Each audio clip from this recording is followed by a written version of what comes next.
Hello Internet, welcome back. It's been a while. So in this video we are going to be working on some more of our Game Jolt API. So this is a project that we started a few months back, and we're gonna pick it back up. So the reason we put it off is because the API we were developing for it's still not done yet, but it kind of got put on the back burner, and because of that. Things weren't getting updated, things weren't fixing. We developed like a time API that was supposed to get the current server time. That didn't work, and the reason that didn't work is because that feature isn't implemented yet. So we're gonna pick it back up, but we're gonna use some of the features that are already documented. We're not gonna use the new updated API docs yet, but we're gonna start getting this done so that when the new stuff is ready, we can actually use it. Because I like this project, and I think it's going to be something that's useful because it's going to let you guys get scores, it's going to let you get global trophies and things like that into your game for free using Game Jolt's API. And I think that's cool, so that's what we're going to do. We're probably going to go through these probably one at a time. Hopefully we'll do like one per video. So I was thinking we'd probably do users for this thing. This will probably be 2, simply because this is a little bit more complicated. There's an authentication side of things, which actually, looking at this should be simple. So we can actually do this. So we've got our auth. Testing this is going to be hard because I can't show you guys my token. That would kind of defeat the purpose of this. But this one is just a way of returning user information. So the URL for this is just gamejolt.com/API/doc/game/users and /fetch. That's just this specific page. I'll link the general documentation in the description, so you guys can check that out if you are curious. The goal here is that you guys won't need to actually know any of this stuff. That we're wrapping it in an API so that you can just access it. And the goal here is eventually to wrap it in sort of a link style wrapper. So you can do sort of some fluent functional style calls. That's coming later though. For now, we just want to get proxies working so we can actually invoke some of these API endpoints. So we've got users. What do we want to do with this? I think that let's just start by just copying this. So like I said, we have our Game Jolt time proxy.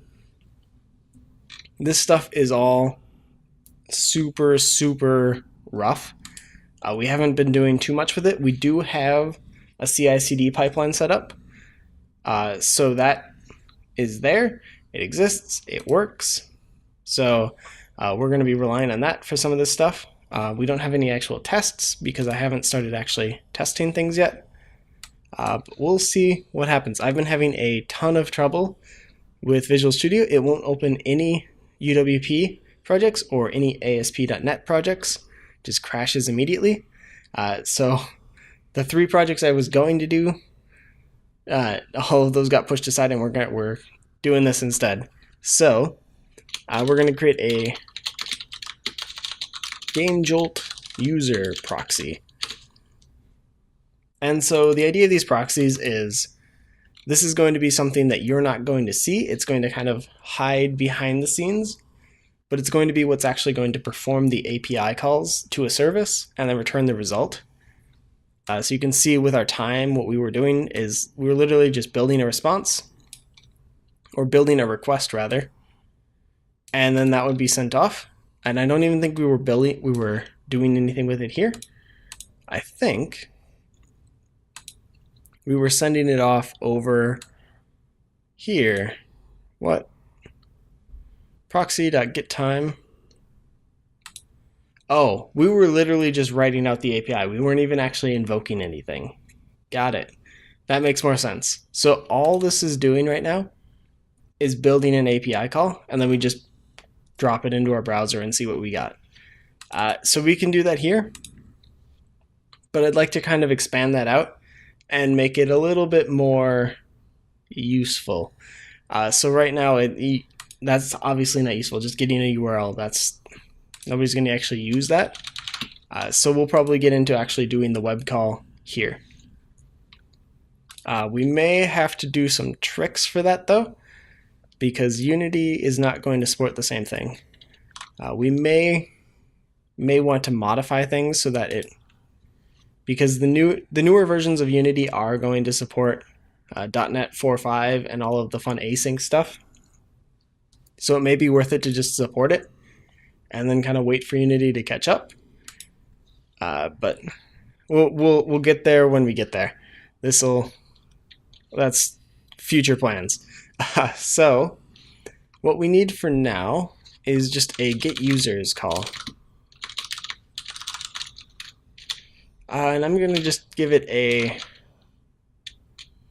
params string array of our usernames. And so this is just going to return a set of usernames, or it's going to return a call that's going to get information about a set of users. So then we can just literally copy and paste this. I'm going to take the hash function as well. We'll pull that out later. So this hashing function is just a SHA-1, which Game Jolt currently only supports SHA-1 and MD5. Both of those are broken right now, but it's sort of what we're stuck with, so it's what we're going to use. So if you haven't been keeping up with some of the cryptography stuff, SHA-1, Google just released what is it called? They broke SHA-1 so that effectively they can create conflicts at will, which is a problem because that's sort of what hashes are for. They're designed so that you can keep things unique and know they're unique, and that way you can compare the hashes instead of comparing the full file. And so if you can create a conflict, you can make somebody think that they were looking at the correct file when they were really looking at a different fake file. So keep in mind SHA-1 is still broken, but that's what's currently supported. I believe there may be an update to that. Well, I don't know exactly. So we're building everything here. There's a few things that are missing, like this. So this right now is just going to look identical. Most of what we're going to try to focus on is going to be on the web call, which we can't do without a working web call. So we need to get this. We can't use time because time is broken, so we need to kind of transfer it over to the users. So that's what we're trying to do here. So we've got our append. We plug in the game ID. So we're going to need a string of game ID, like that. And I believe the private key as well. So normally, I really wouldn't like this, just because it's a little bit ambiguous. Because you've got two strings, and then you've got a string array that can go on forever. When you mark something with params, it kind of lets you invoke it like get users, ID, and then you could do sort of the key, and then you'd say user1, user2, etc. And you can also pass in an array as this argument. It doesn't particularly matter, but you can call it like this if you need to. The issue with this is since they're all strings, that can get kind of confusing, especially if you get weird usernames. They can start looking like keys, and it just all kind of gets muddled together. So normally I wouldn't like this. Eventually we'll have a configuration file that will contain both of these, and so you won't need to worry about that. All right, so we have our get users, and what we need to do now is, this is still strictly our time. So all it's doing is getting our time, and we need to update it to sort of match this. So we are looking here, and we're calling our time or our users endpoint instead. So all we're doing is concatenating those two, plugging in our game ID, formatting it to JSON, and then plugging our signature on the end, which is just the hashed request. So eventually all of that is going to come out. It's going to all be abstracted away. Whoa. So it's going to all be abstracted away, and then eventually we'll just all kind of be less bad. But for now, we're going to move past that, and we're going to try to actually get everything working. I say that a lot, but I think that's important, is to kind of get it working and then make it pretty. Because we could spend hours making this look really good, but that doesn't matter if it doesn't work. So let's make it work, and then we can do all the fun stuff. So we have our game ID. I'm going to plug in a user names. That may be wrong. I'll have to check the docs quick. So it expects either user ID or username, and then it expects a comma delimited list of those. So we're going to give it usernames, and we're going to do a for loop over them. The reason we're doing a for loop is because this way we can get rid of that trailing comma,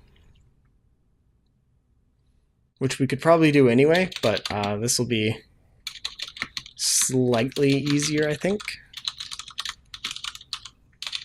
So let's do username length, and then just increment over all those, and then count up our usernames, and we just want to concatenate those and put a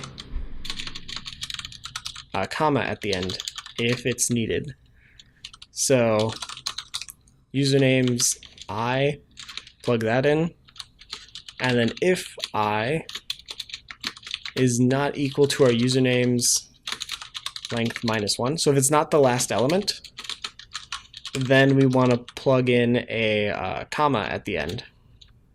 So we'll just append just a comma, which super simple, but it should work. And that should be everything we need, actually.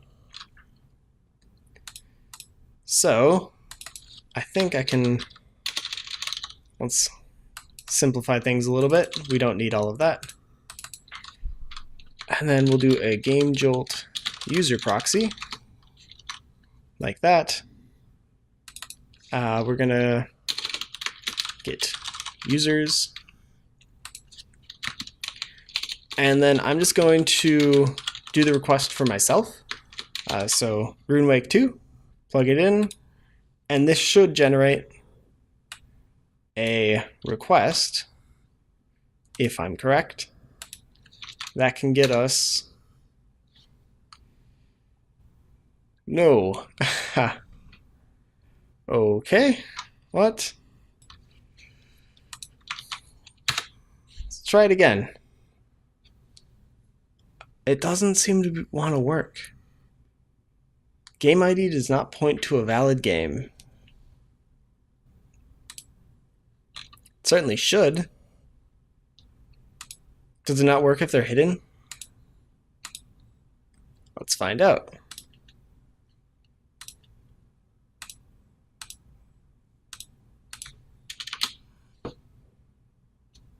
I can't tell if that's actually working or not. Okay, let's just double check and make sure our game ID is correct. 207.228. 207.228. Okay, they're both the same. I feel like I'm going crazy because every time I work with this project, it just doesn't go well. And oh, hold on. Let's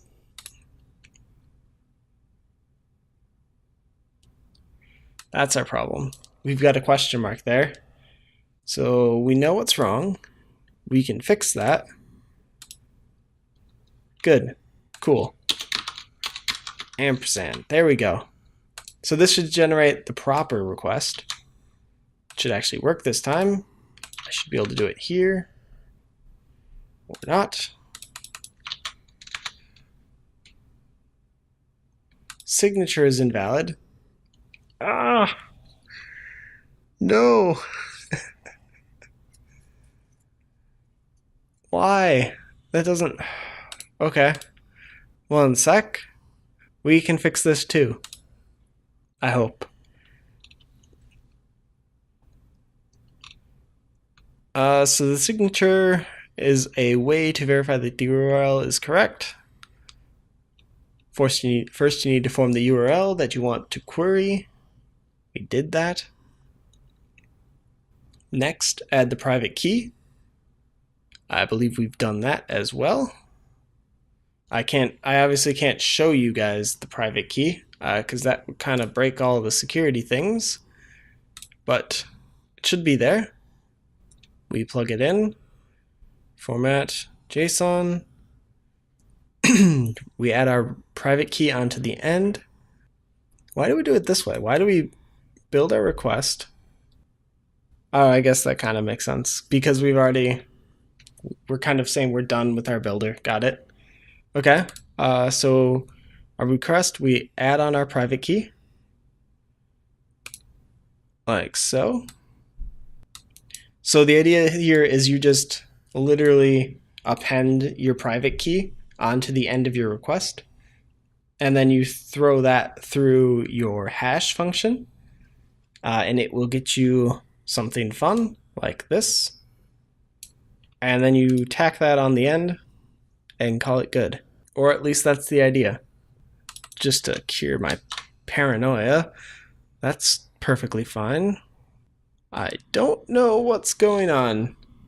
Game ID and user ID. We don't need the user ID, we just need the username. Yeah, I really don't know. Because we tack on our username there. That should be good. Maybe the format is screwing things up.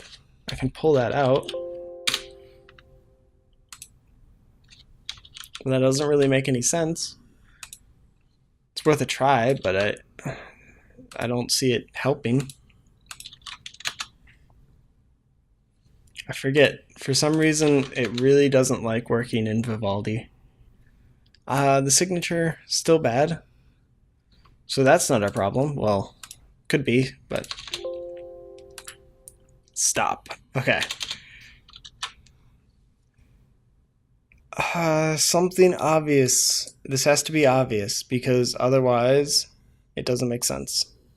So if we drop that final slash off of the end, now if this works, I'm going to be crazy. Signature you entered for the request is invalid.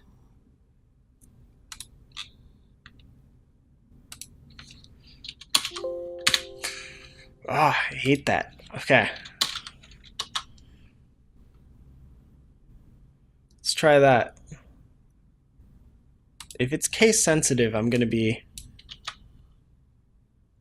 a little bit annoyed. Okay. There we go. So, it's case sensitive. So, we got through that.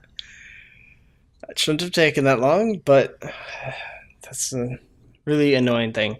So anyway, we have, this is my user information. It's got my user ID, I'm a developer, my username, it's got my avatar, so we can pull up that if we need it. It says how long ago I joined up, 7 years. It says I'm online now or not. And gives you a few other developer specific things. So developer website, developer description, and something else. Yeah, developer name. So there's our response. That's what we need. What we want to do now is actually use this. So we have this gross response here. I'm going to make sure this doesn't work in Vivaldi, but what we want to do is actually use this to just call this. So I'm gonna just keep it simple. We're not going to handle any sort of manipulation of the data. We're not going to parse it or do anything like that yet. This is just bare bones stuff. We just want to slowly build this whole thing up. So what I'm going to do is create I will call it like a service proxy. And so this is going to be sort of like the base class for all of those other proxies.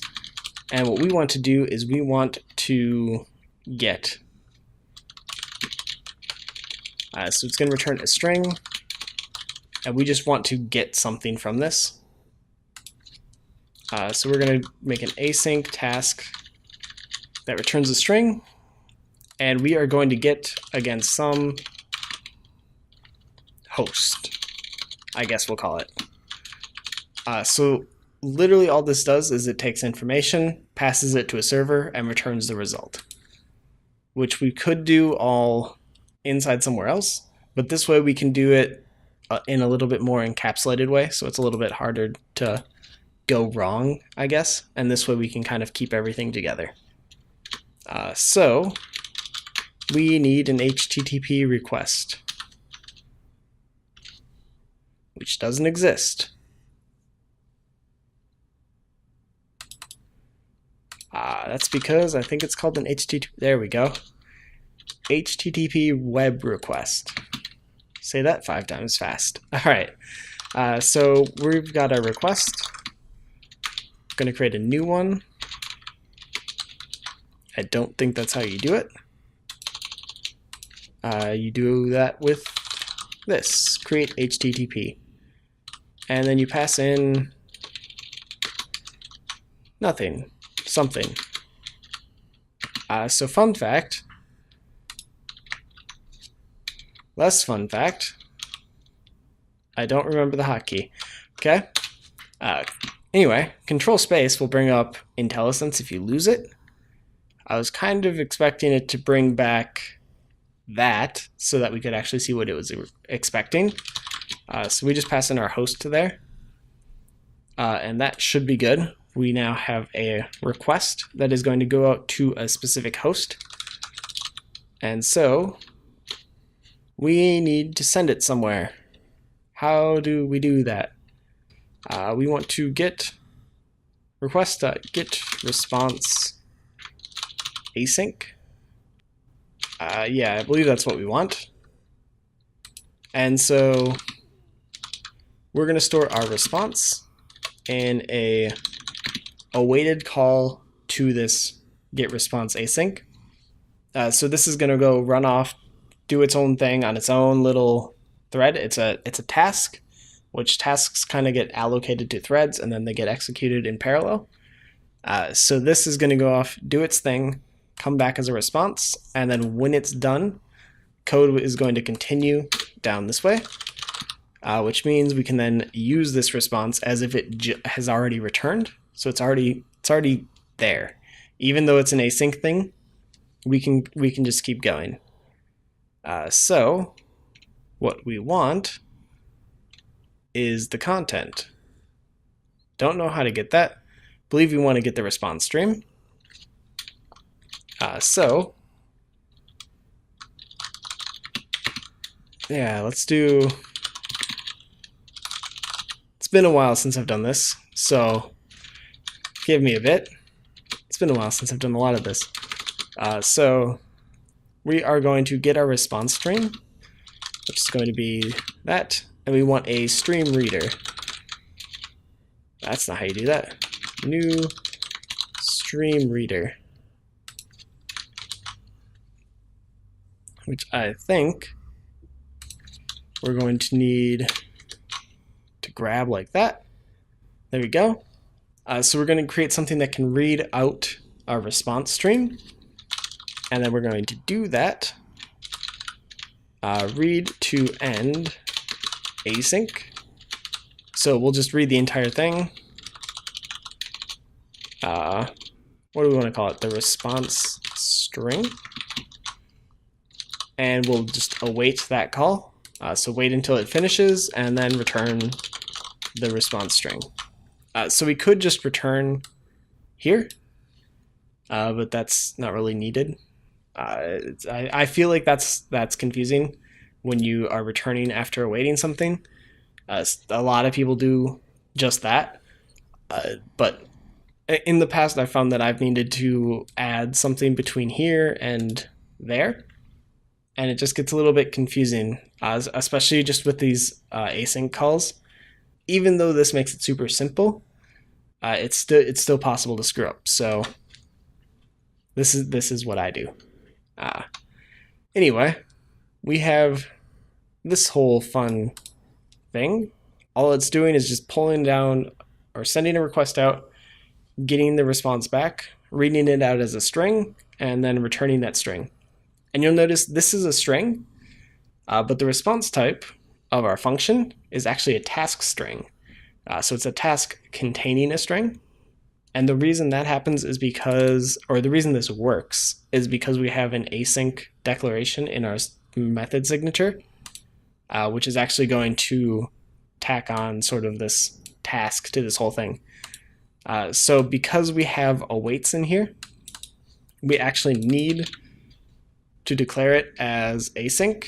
If we don't, all of those are going to fail, and you'll notice our response type is also wrong. So we need to add that back in, and then it knows that this is an async function and that it should return a task. If we remove that task, it will still work, but there's some cases where that will get not very pleasant. It goes a little bit haywire. So my recommendation is pretty much always return a task, because if you don't, you're not. It gets a little bit hairy because you can't await something like that. So you may create something async, and then you may not be able to get back to it. So that's, yeah. Not sure if that's helpful or not. I don't know if that actually matters, but these are just sort of the things that I've picked up over the past year or two that I've been working with this stuff. So anyway, I have talked way too much about this, so we're going to move on. But that's our service proxy. And for now, that's all it can just stay as that. We're not even going to do inheritance yet. We don't need to, because what we can do is create a service for our service proxy, like so. And instead, what we can do is do our service and just call the get on it and pass in the result of what we were creating previously. So that call we were creating, we can just send that through our service and then return the response from that. So what we should see is, instead of getting that service, we shouldn't get that. And the reason we're getting that is because this is an async call, so it's returning the task, and it's immediately returning the task before the web request even completes. So we need to await this, which means this needs to be async, which I don't think is supported. Yes, so that's going to break. So, one sec, we need to do some refactoring, which means we can't make the method async. We're going to extract a method like that, and we are going to call it our something clever. That wasn't very helpful. We're going to call it our get user information. Sure. And so what that's going to do is exactly like what it sounds like it's going to do. It is going to go and get a bunch of user information, but we can't make our main method async. That isn't supported. So we need to do a little bit of work to do this. So I'm actually going to take the task that's returned, and we want to actually wait for that to be completed. That's not going to work. Continue with, no. So if I do a continue with, that's going to allow me to call a function outside of this. So one of the options for this whole thing, which is gross, but it will work. Do I want to do this? I don't really want to do this. Okay, we're going to do this, and then I'm going to go and not do it. That didn't make sense, but so the idea here is we're going to kind of show what continue with does, but it's not really a good use for it here, just because to implement it, it's gross. Do I want it? No, we're not going to do that. Screw it. All right. Sorry about that. Changing my mind all over the place. Instead, I kind of want to... Yeah, so what we're going to do instead is just wait for it, and then we're going to return the result. Which also isn't great. This is probably the best way I know to do this.